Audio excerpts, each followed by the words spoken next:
Tighten up your sprinting shoes, things are about to get spicy. 4 breakneck segments in the heartland of sprinting. Ballon, Aqueduct, Pave, Marina, all suited to the heavy guys of the peloton.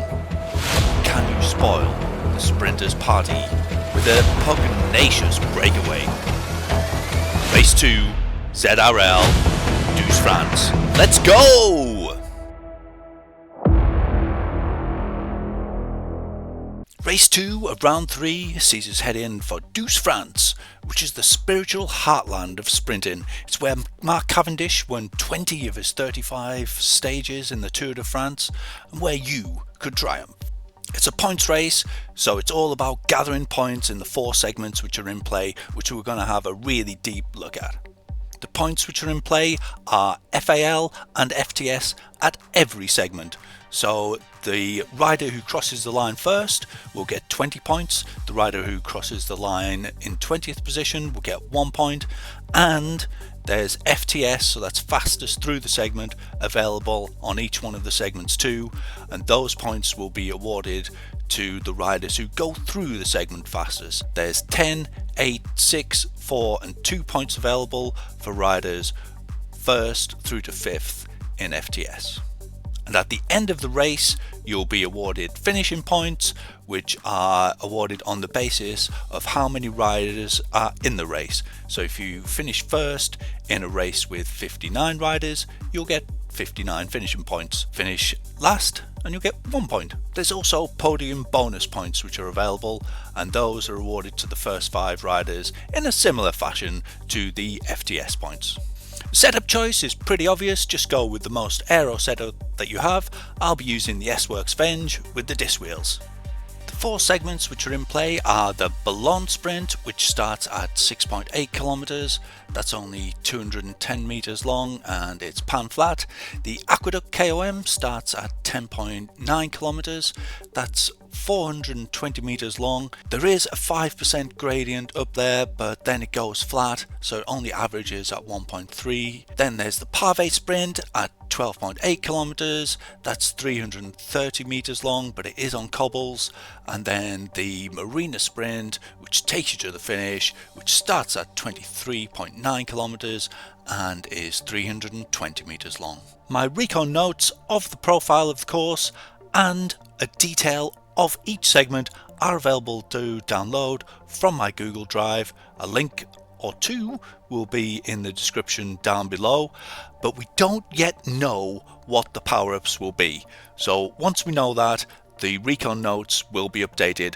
My guess is that you'll get a feather for the Aqueduct KOM, then at the Aqueduct KM you'll get a steamroller which you can use in the Pave Sprint, and then they'll give you an aero power-up. But what do I know? Could be anything. Now this recon is sponsored by LevelVelo, providers of awesome cycling clothing, but it's so good that I did actually ask for some extra bibs from them for Christmas, and I got them, and they're awesome. That's how good they are. Look the business, feel like a pro, get yourself down to LevelVelo. The course profile is pretty flat, so it should be a day for the sprinters.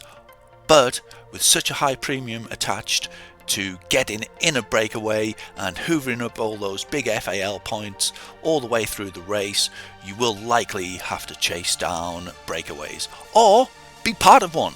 There's some undulations from around 600 meters where I expect the attacks to start. Those carry on till nearly 4 kilometers into the race, and then it still goes into smaller undulations after that. There is a flat section before the aqueduct, but after the aqueduct there is a bit of pave on the Pave Sprint, but then it's flat all the way home. Let's have a look at a race from Caedmon Cycling. I couldn't find a points race, but who doesn't like a bit of Caedmon? And off we go. As I said, the start to the course is flat for 600 meters.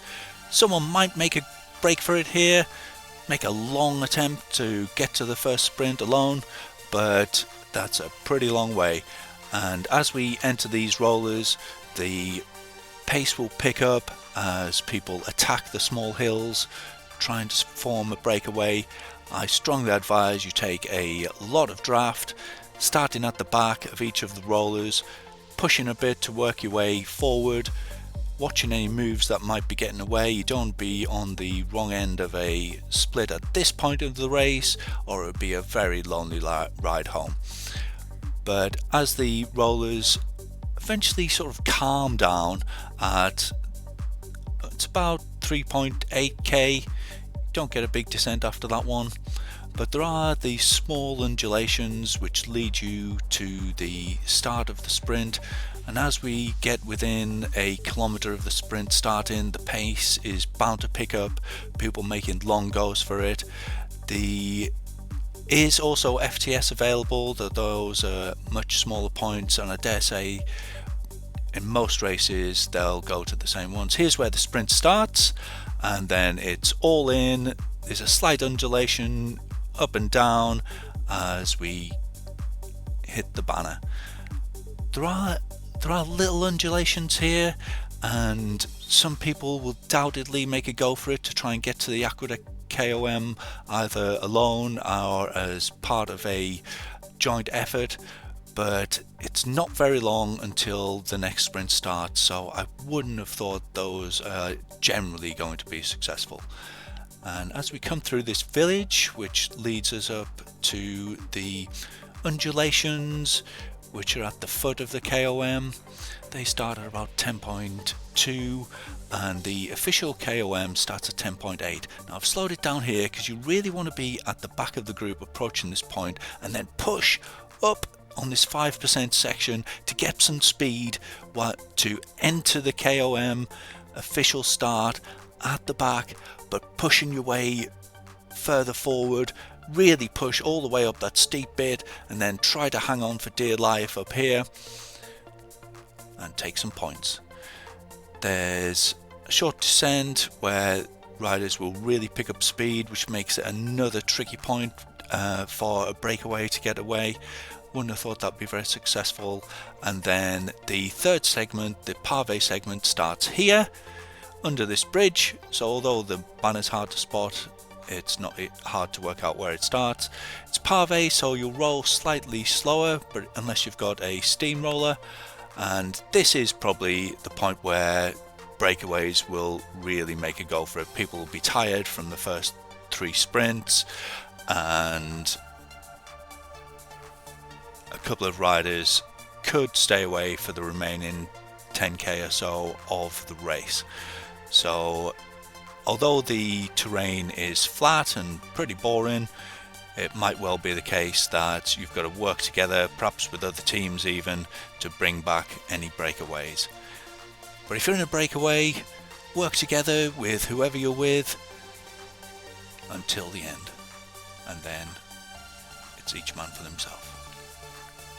So yeah, flat all the way. Very small undulations. There's no steering in ZRL, so you can't take advantage of the cutting any corners. Be very tiring at this stage if you're in a breakaway. Try and make a push to make it seem unchaseable. And as we enter the marina, you can expect people to be going full out. And the official sprint segment starts at 23.9, that's where it is, but doesn't really make too much difference. It's just going to be a full-on sprint to the end. Caedmon giving it all, as ever. What a guy. The very best of luck to you in this audacious points race. I hope you all triumph.